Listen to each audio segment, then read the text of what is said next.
साथ अच्छा नहीं करिएगा, इसलिए वेरी मुखिया नहीं हो सकता, टेस्टी ही मुखिया हो सकता है। वेरी तो इसका सहायक है, इसके बारे में कुछ क्या है? क्या हो गया ना? अब ये देखो, एक सेकेंड।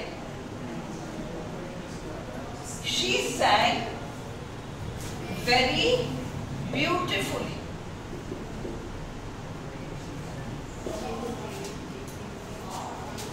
ये आपका सब्जेक्ट है, नाउन प्रोनाउन, ये आपका वर्ब है। अब she sang beautifully, कैसे गाया, वो कैसी है ये नहीं बताया, वो ब्यूटीफुल है ये आता तो ये एडजेक्टिव हो जाता, पर उसने गाया कैसे ये बता रहा है ना, इसलिए क्रिया पर जा रहा है ना, ये शब्द ये बता रहा है कि गाया कैसे, अंडरस्टूड। और ये क्रिया है, क्रिया के बारे में बताने वाला एडवर्ब होता है, इसलिए ब्यूटीफुली आपका एडवर्ब हो गया। ये समझ में आया? अब ये वेरी,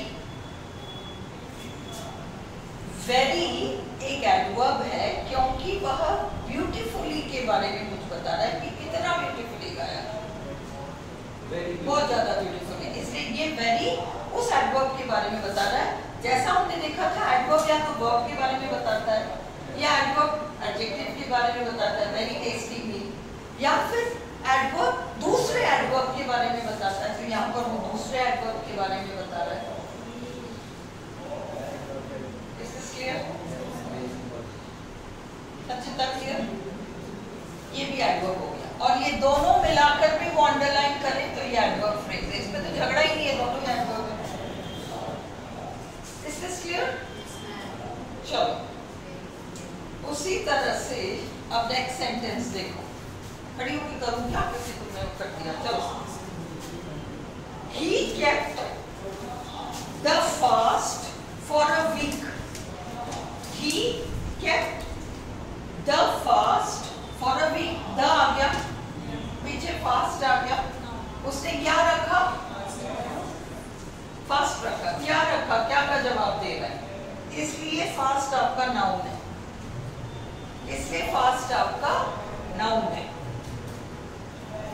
दूसरा है, सेकंड सेंटेंस है, Mohammedans fast in the month of Ramzan.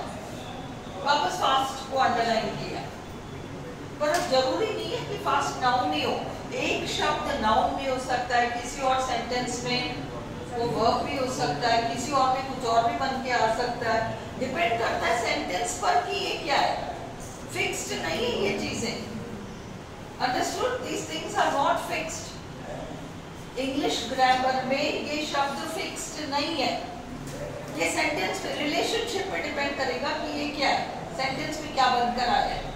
हाँ, तुम्हारे सामने मैं टीचर हूँ, मेरी बेटी के सामने मैं मदर हूँ, मेरी सहेली के सामने मैं फ्रेंड हूँ, मैं तो मैं हूँ, पर मेरे इतने सारे रोल्स हो सकते हैं ना, उसी यही ग्रामर का रूल है कि एक शब्द इसके बारे में कुछ बता रहा है तो कुछ और हो गया, ये वाला काम कर रहा है तो कुछ और हो गया, इधर कुछ और कर रहा है तो कुछ और ही हो गया। अब इसमें Mohammedans fast in the month of Ramzan, Mohammedans क्या करते हैं रमजान के महीने में? अब देखो ये क्या का जवाब नहीं देगा, क्या करते हैं, करना, करना वर्ब, और इसलिए फास्ट वर्ब है, इसमें फास्ट वर्ब है। ये क्लियर है?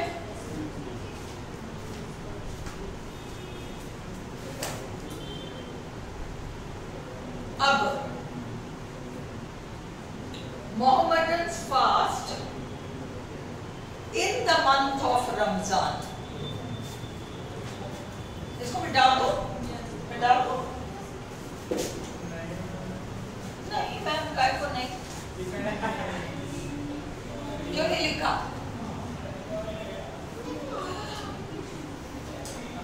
नकल ही करते रहो तो आरपीएससी में जाके ही करना, एग्जाम में मैम की नकल करना।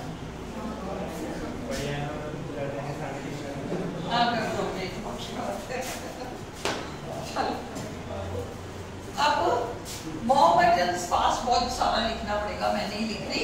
एम फास्ट अब तुम समझ जाते हो है ना। इन the month of Ramzan,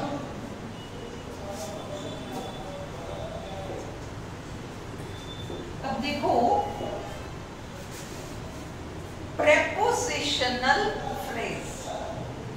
prepositional phrase का मतलब एक प्रेपोजिशन और पीछे पीछे संज्ञा, तो ये प्रेपोजिशनल फ्रेज है। इन द मंथ, इन प्रेपोजिशन है, द मंथ आपका नाउन है, इसको कहते हैं प्रेपोजिशनल ऑब्जेक्ट और इसको कहते हैं प्रेपोजिशन।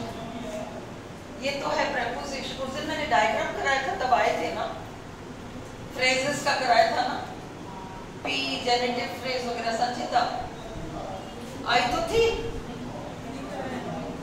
मॉर्निंग में कराया था मैंने, कभी भी कराओ, मॉर्निंग कराओ इवनिंग कराओ, तुमने कर रखा है, ऐसे भूलो मत।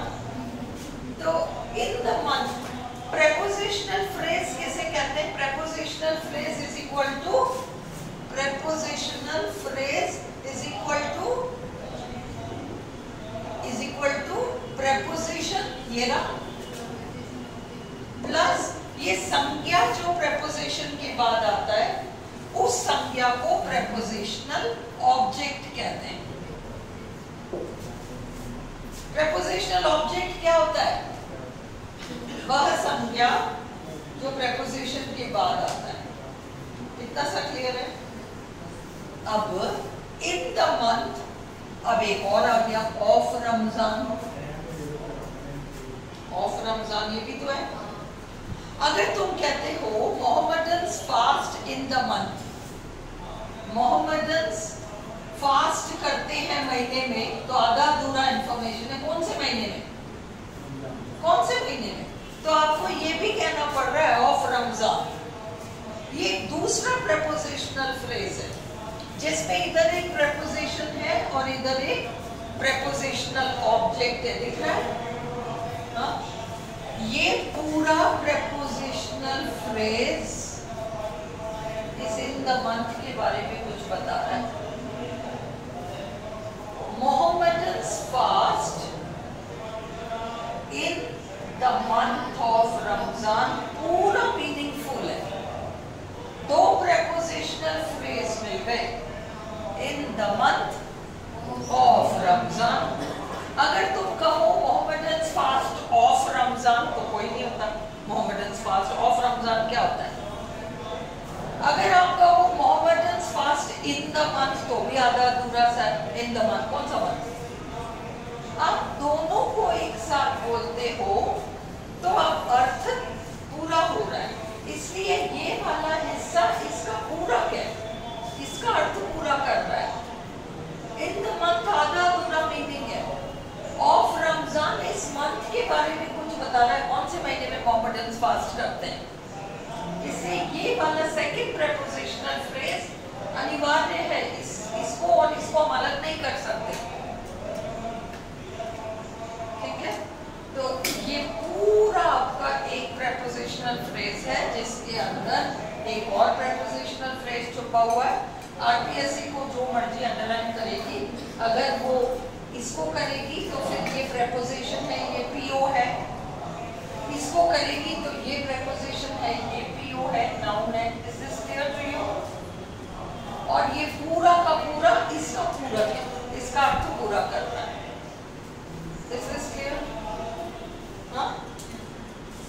अगर इस तरीके का सेंटेंस आ जाए तो ये तो आपका सब्जेक्ट हो गया, ये वर्ब हो गया। कब का जवाब दे रहा है? एडवर्ब है। कब फास्ट करते हैं का जवाब। Is this clear? अगले पे चले। किसका? प्रेपोजिशनल ऑब्जेक्ट वह संज्ञा है जो कि प्रेपोजिशन के बाद आता है। इसको नीचा करना है क्या? प्रेपोजिशनल ऑब्जेक्ट वह संज्ञा है जो कि प्रेपोजिशन के बाद आता है। ये क्लियर है? Is it clear? Second clear है ना? थर्ड, he is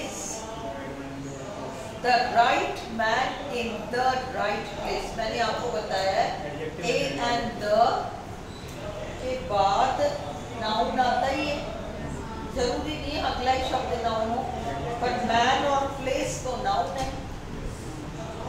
मैन और प्लेस तो नाउन है। और राइट मैन में राइट मैन की विशेषता बता रहे हैं, एडजेक्टिव है।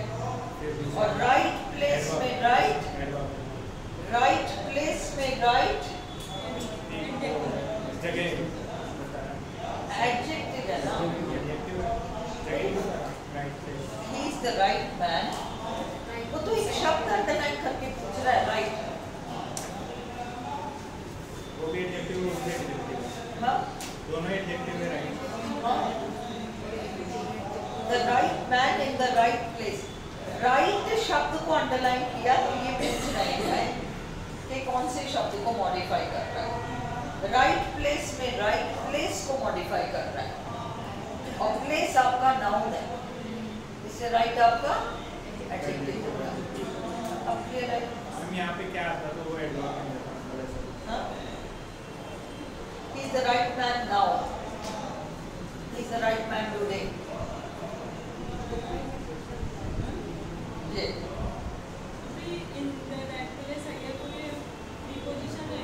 prepositional phrase है, prepositional phrase है। इन आपका preposition है, the right place आपका noun है, object है, PO है। There is much truth in what he says। There is much truth in what he says। अब इसमें truth को अंडरलाइन किया है तो क्या कहोगे? नहीं, मच को तो किया है। मैं कह रही हूँ अगर उन्होंने truth को अंडरलाइन किया होता तो तुम truth को क्या कहते?